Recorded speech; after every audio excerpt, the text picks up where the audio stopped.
Hey, what's up guys? We've already taken an in-depth look at Huawei's P-series flagships, the P30 and the P30 Pro, so now let's take a look at the mid-range P30 Lite.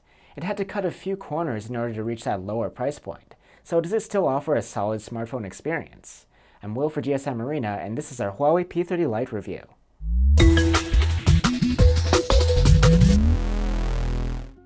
Even though it's less expensive, the Huawei P30 Lite brings the same captivating looks you get from the more premium P30. The back is made of glass, though here, instead of an aluminum frame, there's a plastic one. But it definitely doesn't feel flimsy or cheap though. The pearl white model looks really clean, with chrome accents. In contrast, the peacock blue is a bit louder, with this shiny metallic gradient. If you catch the light just right on the blue one, you get a wavy S-like reflection. Pretty neat. My only real gripe with the build is that the large camera bump makes it wobble quite a lot on the desk, making it almost unusable there.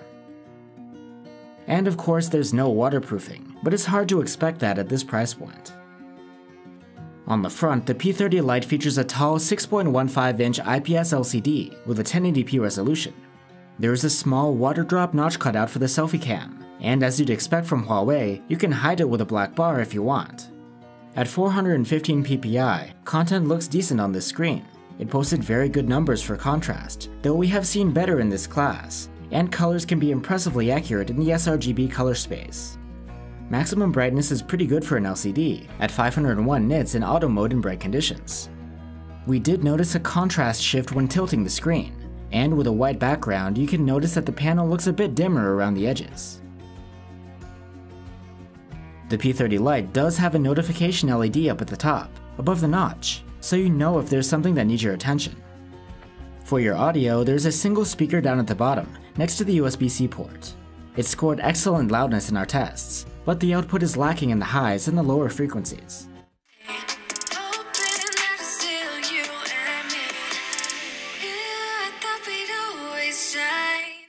There's a regular headphone jack to plug into, and sound through headphones is below average volume-wise, but has good clarity.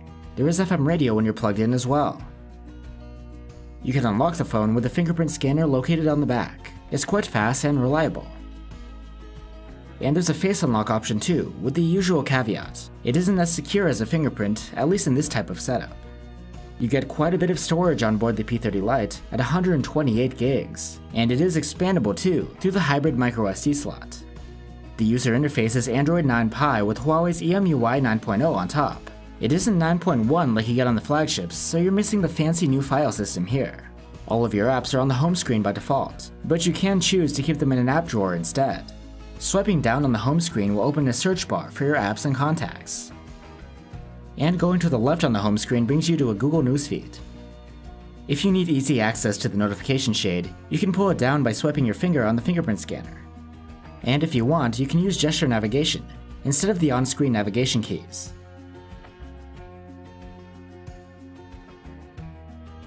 Under the hood of the P30 Lite is Huawei's Kirin 710 chipset and either 4 or 6 gigs of RAM.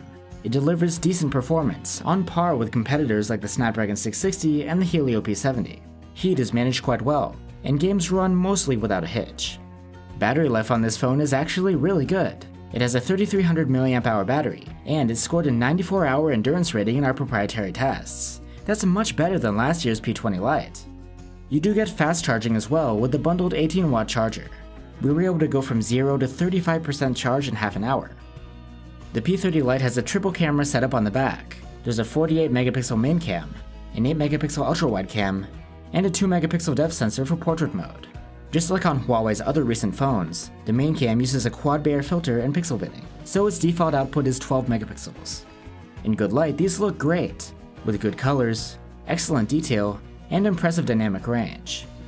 You can opt to take photos in 48 megapixels, but this takes longer to capture and is a bit finicky. When it does work as it's supposed to, you can get a good image, but you often get a noisy photo digitally upscaled from 12 megapixels. There is no telephoto cam on the P30 Lite, so if you do decide to zoom, it's done digitally. The ultra-wide camera produces good 8 megapixel images, and the distortion correction works to straighten out the results. Fine detail isn't great, the dynamic range is more narrow than on the main cam, but colors and contrasts are excellent. We were quite impressed by the P30 Lite's portrait mode, especially for a mid-ranger. These shots come out in 12 megapixels and have excellent subject separation. The edge detection is pretty hard to fool, and transitions are well done. In low light, 12 megapixel shots from the main camera have good color saturation and exposure. There is some noticeable noise though, and highlights do get clipped. If you switch to the dedicated night mode, each shot takes a bit longer. You'll have to wait a few seconds, but the results are much better, with more detail, even exposure, tolerable noise levels, and accurate colors. Clipped highlights are rescued too. There may be a little too much sharpening though. There is no night mode for the ultra-wide-angle camera, which is a shame, since its regular low-light images aren't very good. The P30 Lite has a 24 megapixel selfie camera with an f2.0 lens. Focus is fixed as usual. If you get the distance right, and if there's plenty of light, you can get some detailed shots with spot-on colors. Video can be recorded in up to 1080p at 30 or 60 FPS. The 30 FPS mode has electronic stabilization, which is always on.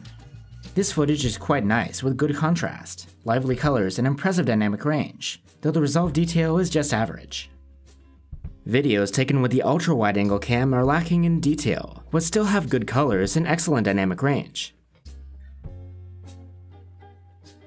So that's the Huawei P30 Lite. It brings a sharp-looking design, lots of storage, great battery life, and nice camera performance, all at a much lower price than the flagship versions. But ironically, it's the price that makes this phone tough to recommend, simply because there's so much competition in the market right now.